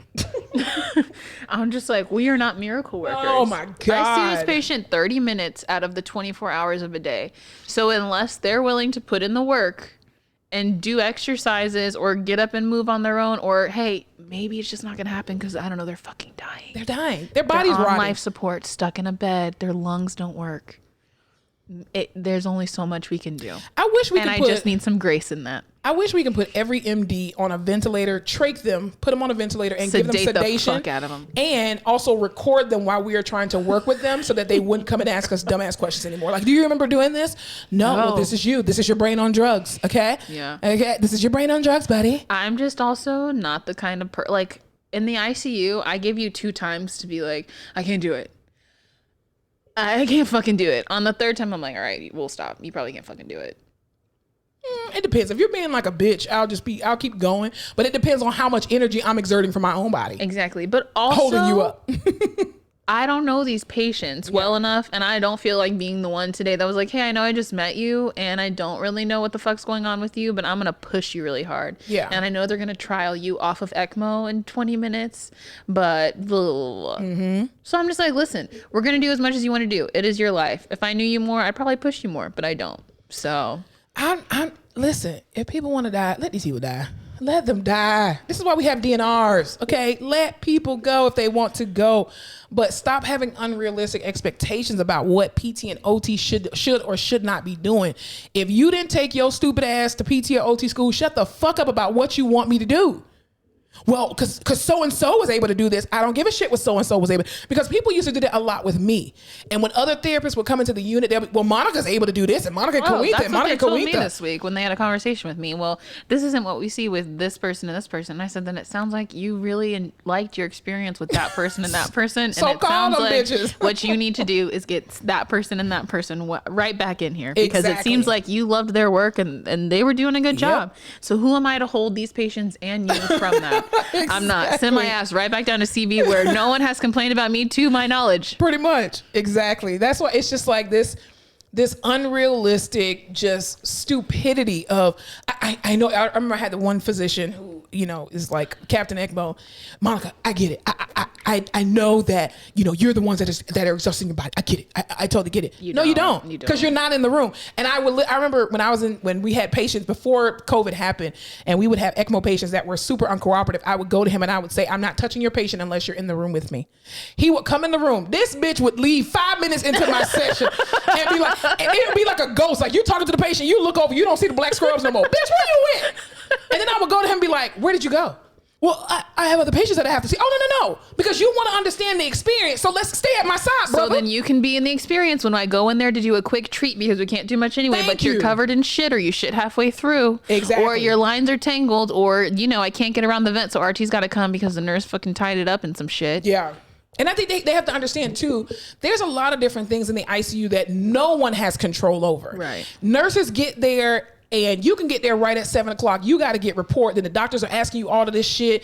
Then we come in as therapists and like, hey, we need to get our patients up. And the nurse is like, I haven't even passed morning meds. And you're just like, well, bitch, that sounds like a personal problem. Let's fucking go. And then you got the nurses mad at therapy because we came in and interrupted what they were doing, but they understand how important it is. But then you have other nurses who are just lazy as shit and got all the time in the world, but that don't do it. And then it still screws you over. Then you got to plan this one, go to this one. Then this one got to go for a CT. This one got to go for this, that. This one, things have to go right for a therapy session to go well in the ICU. Absolutely. And it just sucks when you have someone who's technically above the nurses or above you, and you're like, you could solve this problem. I was like, obviously your nurses are stretched thin. They need help. If they could get some help, they could get their lines and their meds together to where when I come in, it wouldn't be such a big issue. No. But it is because everyone's stretched so thin, and we're in a pandemic right now. So either have grace with the whole situation and lower your expectations, or jump the fuck in and help. Yeah, pretty much.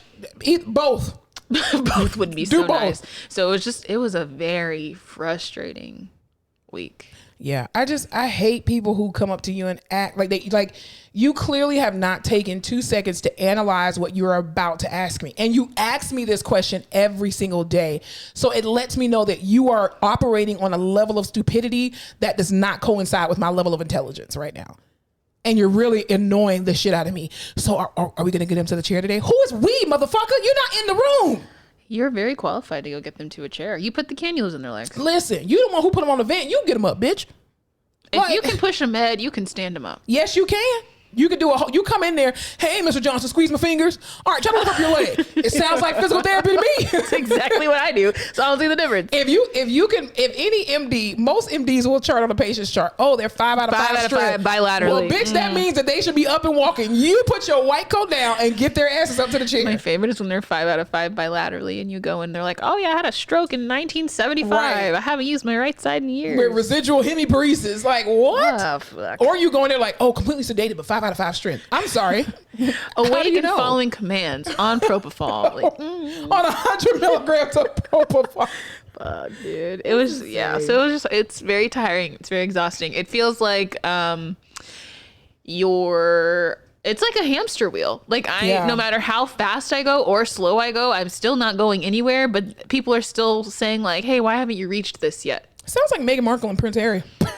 I wish it was Meghan Markle and Prince There's Harry. an institution and you can't change it. Honestly, I am Prince Harry and I'm waiting for my Meghan Markle to just come and be like, well, you can leave. And I'm like, I can leave. See, I'm not Meghan Markle. I'm Diana. I just overthrow this shit and you think I'm dead. Okay. So yeah, it was a hard week. I learned a lot. Yeah. I mean, it does suck, especially when you're thrown into something and, they're not prioritizing who really needs to be seen and who doesn't. It's that for me. Yeah. Because in my head, I'm thinking, okay, I saw these people on Monday. I didn't get to see these people. They probably need to be seen today. Yeah. Or these people aren't doing as well and they just can get hoyered to the chair because they need to be up anyway. But these people are actively working hard, standing up, can be mobile, want to do therapy. So let me at least see them so they get what they need. And I think that was one of the most frustrating things because that's how it is on every other floor. So that's how my head is. And when I go in there like, oh, no. These 4 people maybe or might not be thinking about getting a lung transplant possibly on a list that we might have somewhere stashed for another person. It's not even a list. They just cut. Well, we think the only exit strategy is a lung transplant. So that's they need why to it's work called with therapy the lung rescue unit every single day. And I'm like, so you want me to go work with this person who can literally only maybe sit at the edge of the bed for 5 minutes because they're so debilitated. But the thing is they want to say, oh, we know he's depressed. We're going to get the psychiatrist in here. And all the psychiatrist does is give meds. That is not fixing the problem. Or, it's because he's so anxious. I was like, yes, he is so anxious that his respiratory rate shoots up to 60. When we're at the edge of the bed, it takes him 10 to 15, 20 minutes to calm himself down so we can do anything else because he desats so much when he's doing that. Yeah. So nothing happened. Oh yeah, no, we gave him meds this morning. Because the meds work. Clearly, that's why they're walking. He's on a vent. He's breathing over the fucking vent. It's just so stupid. It's so incredibly dumb. And I think, even for the hospital at large, we still have regular patients. This pandemic honestly has not slowed down anything. We've still been in surge, and even still having people waiting in the ER and they need these tele beds or whatever. And then they're just like, but no, we need you to be working with these people on vents who can't do anything. So you want me to see the man who's been here for 67 days in the same room, but you don't want me to go and free up some beds down in tele, kick these people off and get them their DC Rex home so we can get these people out of the ER and into a room. Yeah. It makes no sense. It's very frustrating. The thing is, I think that people in the ICU need the most therapy, right? The most quality therapy that we can maximize during our time together. But at the same time, you are dealing with a different population of ICUers. We've personally never had to deal, I think the healthcare industry at large, since the Spanish fucking flu, okay, back in 1912? You know how therapy was back during the Exactly. Physical therapists weren't even in existence. But the fact that we as a healthcare system has never had to deal with debilitated patients to this degree. where their lungs are completely fucked. I mean, we have worked with patients who needed lung transplants, who their anxiety was crazy, but they were able to push through it because they didn't have all this extra shit going on. You just had fucking horrible lungs, right? But it's very different when you have a disease that has fibrosed your lungs. And, you know, even I've worked with cystic fibrosis patients. Those are some of the hardest patients to work with because it's almost like a COVID patient, but they're strong. Yeah. Like they're super strong even COVID now, patients. Dude, we'll get you 3 months post COVID, right? Yeah. I ask you to stand up, sit to stands, 3 of them. Can't catch your breath. You're out. We're done. We're down for 10 minutes trying to catch your breath. Yeah. Wall push-ups, not happening. Nothing's happening. No. Your lungs are still jacked. Exactly. You can't do jack shit. Exactly. I ask you to take a deep breath. You're coughing for 5 minutes. We have to wait. Yep. It's a whole different ball game. And no one knows. I don't know how far I can push you technically because you have a lot of shit going on. It's not just one thing. Yeah. You're full of meds. Hopefully they're working. But I don't know. Clearly not. I mean, and then too, it doesn't help when you don't have, like, if you don't have a team of people, and especially I think with like, you know, our former coworker Cointa, her and I work so well together, and it is rare, to be honest with you, that you can find a PT and an OT that works so well together in intense situations. Like us being in a room, hot as shit, sweating our asses off with all this gear on, you know, and still having the patience for one another. We have a lot of nonverbal communication. We know each other like the back of our hand. That is not the case for every person in a department. That is very rare that you and I work very well together, where we're building this working relationship where we have a lot of nonverbal communication, but it's not on the same level as Cointa and I, because obviously Cointa and I have been working together for, you know, a much longer time, which makes sense. Yeah. We're obviously going to get to that point, and we both, well, that's very true because I'm out. Anyway, I'll just say that. But even too, I think, you know, as you and I work together, we both operate at a very high level of common sense. So it makes sense when you have another therapist who has a like mind as you, who can help you in the trenches with these particular patients. Like, even if you didn't feel comfortable pushing a certain patient, like remember that one patient we had who was trying to get a lung transplant, and I was working with him, Cointa and I were working with him when he was on 100% and a PEEP of 10 on the vent trait. That's a no for me. And of course, you as a new grad was just like, oh, no, my practice act says I can't work with these people. And I'm like, it sounds like we don't have any room. So exactly, you like, I have no reserve. And I'm like, you don't, but he's gonna die without it. And he's motivated. He can do it physically. He's there mentally. Well, at the time he didn't. Well, whatever. Anyway, but he cooperated enough to be able to get the job done.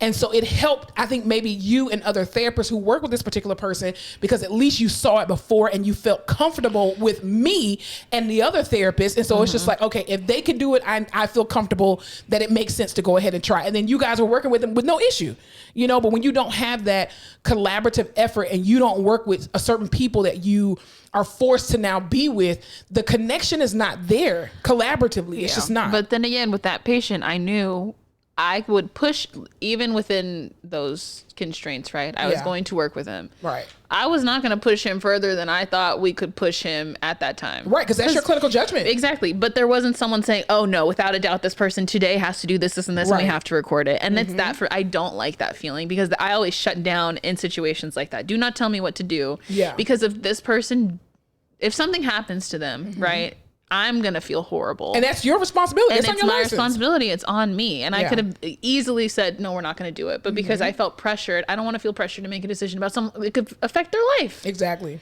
And I think it's the lack of respect too, because no clinician, no physician would ever go to a neurologist and tell a neurologist, hey, we really need this person's off this EKG, and EEG. We really need them up and moving, blah, blah, blah.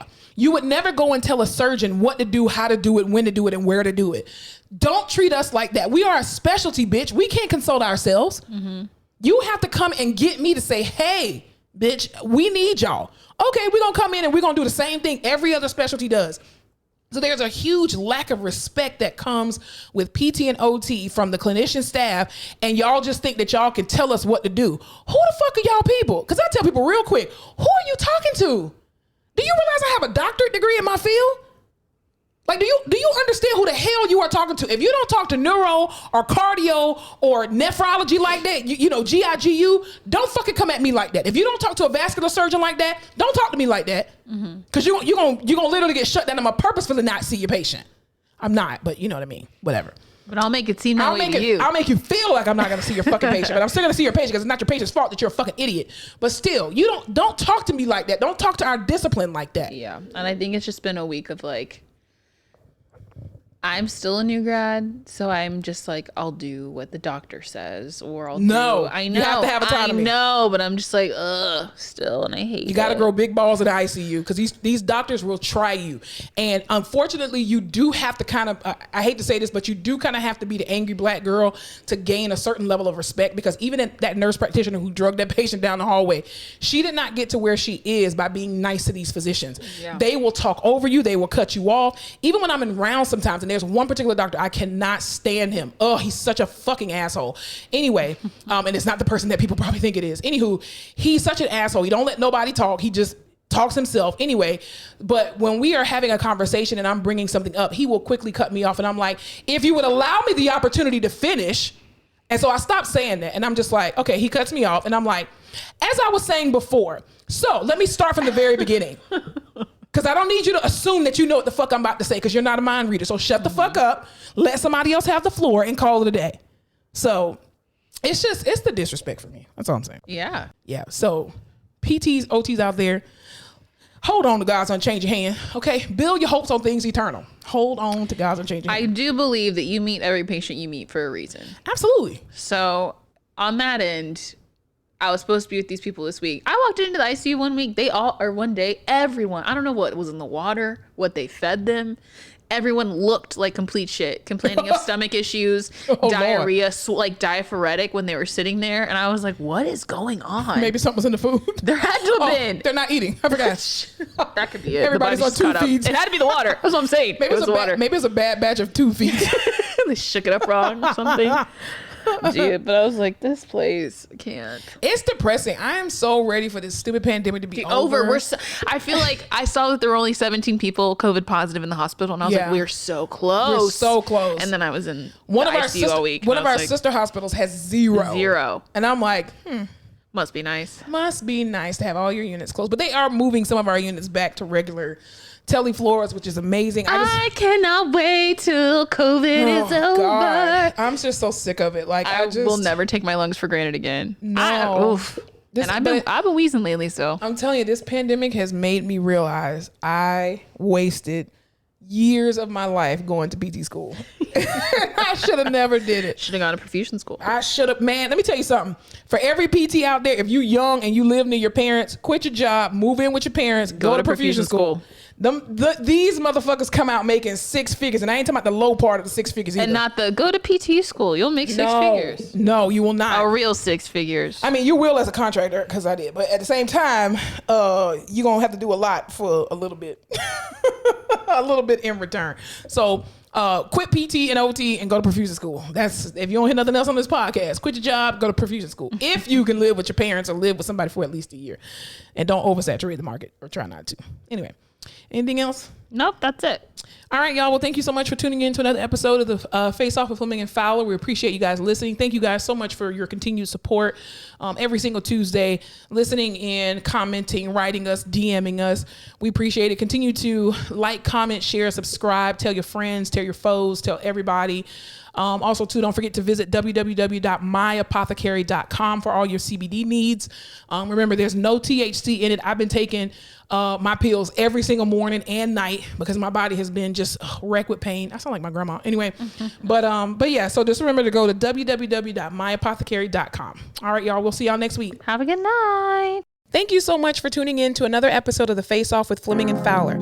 Don't forget to follow us on all of our social media platforms, including Instagram, Facebook, Twitter, and YouTube at The Face Off Pod. Be sure to tune in to The Face Off with Fleming and Fowler every Tuesday when new episodes are released.